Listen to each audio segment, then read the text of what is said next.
नमस्कार साथियों, अच्छे होंगे आप सब। स्वास्थ्य का ध्यान रखते हुए अध्ययन को जारी रखना है। और आज हम बात कर रहे हैं राजस्थान के साहित्य व्यक्तित्व में। हम दो व्यक्तित्व की बात कर चुके हैं। आज हम बात कर रहे हैं कन्हैयालाल सेठिया के बारे में। और कन्हैयालाल सेठिया के बारे में बताने को कहने को बहुत सारी बातें रहती है, लेकिन परीक्षा के दृष्टिकोण से जो बातें महत्वपूर्ण है उनकी जब हम बात करें तो आप देखो 1919 में इनका जन्म हुआ। आपसे कोई नहीं पूछेगा कि इनका जन्म कब हुआ, लेकिन आपको ये पता होना चाहिए कि इनका जो जन्म है वो हुआ था सुजानगढ़ के अंदर। और सुजानगढ़ चूरू में है। यही इनकी प्रारंभिक शिक्षा भी होती है। इनके पिता छगनलाल अच्छे व्यवसायी थे, पैसे से चिकित्सक भी थे वो। तो इसके कारण क्या है कि प्रारंभिक दिनों में इनको किसी भी प्रकार की कोई कठिनाई का सामना नहीं करना पड़ता है। और सुजानगढ़ में शिक्षा होने के बाद ये चले जाते हैं आगे की शिक्षा के लिए कलकत्ता में इन्होंने बीकॉम किया।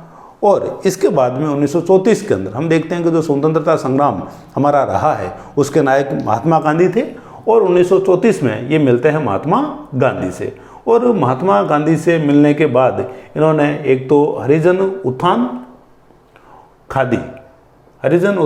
और खादी पहनने जैसे संकल्प लिए। और इन्होंने चरखा कातने का भी संकल्प लिया। अब गांधी से मिले, कौन से संकल्प लिए ये आपसे नहीं पूछेंगे, केवल आप इतना ध्यान रखो कि ये महात्मा गांधी से ये मिलते हैं। इसके बाद इनमें देश प्रेम का जज्बा रहा। वो जो जज्बा है हमें इनके साहित्य में भी देखने को मिलता है। फिर 1947 में आते आते राजस्थान हरिजन सेवक संघ की यदि हम बात करें तो आज़ादी के बाद इसके अध्यक्ष भी रहे हैं ये। तो ये फैक्ट आपसे पूछा जा सकता है। इस प्रकार के प्रश्नों का चलन है कि कन्हैयालाल सेठिया के बारे में कौन सी बात सत्य है या कौन सी बात असत्य है। हम सबके बारे में नहीं पढ़ सकते हैं, लेकिन कन्हैयालाल सेठिया जो है ये राजस्थान के बड़े कवि हैं। ये आप सभी भी जानते हैं इस बात को। फिर 1976 के अंदर इनकी रचना रही है लील टांस। और इस रचना के लिए इन्हें साहित्य अकादमी पुरस्कार मिलता है।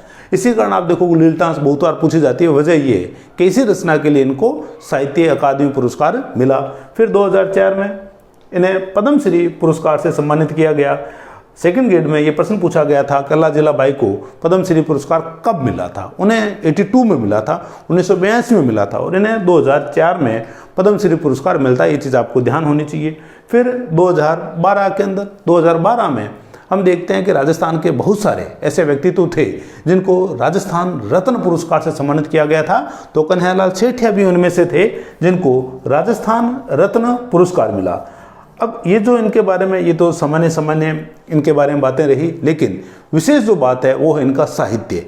अब कन्हैयालाल सेठिया की यदि हम बात करें तो आप देखो कि इन्होंने किन किन भाषा में साहित्य लिखा है। ये यदि प्रश्न आए तो बहुत सारे विद्यार्थी होंगे जिनको समस्या हो सकती है, क्योंकि हमें इतना ध्यान है कि भाई ये एक तो राजस्थानी के और एक हिंदी के इसके साहित्यकार हैं, लेकिन तीसरी भाषा कौन सी है जिनमें भी ये जीवन के अंतिम दिनों तक ये लिखते रहे हैं, वो है उर्दू। ध्यान रखिएगा।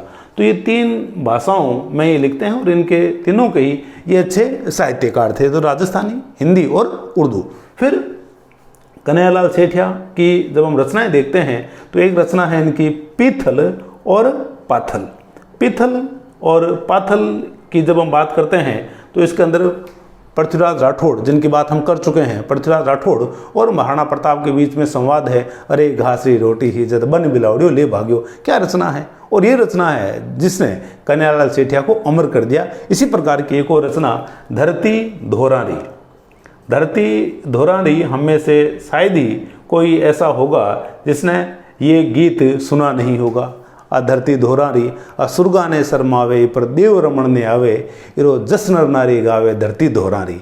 हमें हमारी मातृभूमि से प्रेम होना चाहिए और हमें हमारी मातृभूमि से लगाव होना चाहिए। वो इनकी रचना में हमें देखने को मिलता है। फिर एक इनकी रचना रही वनफूल। ऐसा माना जाता है कि वनफूल इनकी पहली रचना थी, आपसे पूछा जा सकता है। फिर एक इनकी रचना है अग्नि वीणा। और अग्नि वीणा वो रचना है जिसके लिए कन्हैयालाल सेठिया को राजद्रोह के मुकदमे का सामना करना पड़ा था। क्यों? क्योंकि इस रचना के अंदर हम देखते हैं कि कन्हैयालाल सेठिया ने अपने राष्ट्र के प्रति प्रेम प्रदर्शित किया, लोगों को इसके लिए उन्होंने आह्वान किया। तो इस बात के कारण अंग्रेजी हुकूमत इनके ऊपर राजद्रोह का मुकदमा लगा देती है। फिर इसके अलावा एक इनकी और रचना है मिंजर, लीलटांस की हम बात कर चुके हैं। मिंजर इनकी रचना है। आज हिमालय बोला, ये देखो इनकी क्या है, कुछ प्रमुख रचनाएं हैं। सत्यवादी, शबद, ये कुछ रचनाएं हैं इनकी, ध्यान रख लीजिए। बाकी लगभग इनकी 34 रचना है, सारी याद करना संभव नहीं है, लेकिन पिथल पाथल, धरती दोहरानी, वनफूल, अग्नि वीणा, मिंजर, आज हिमालय बोला, सत्यवादी और शब्द जैसी जो रचनाएं हैं वो पूछी जा सकती है। और जो उर्दू भाषा है, उर्दू भाषा में इनकी एक रचना है आपके ताजमहल, ताजमहल नाम से इनकी रचना है। और एक रचना है गुलची, ये इनकी रचनाएं हैं भाई, ताजमहल और गुलची इनकी रचनाएं रही है। आपको ये ध्यान रखना है कि इन तीनों भाषाओं में ही इन्होंने लिखा है। और आप देखोगे मिंजर जो इनकी रचना है उनमें इसमें एक लाइन है मिंजर की, जब हम बात करते हैं तो इसमें कहा गया है बटाऊ चाल्या मंजिला मिलसी।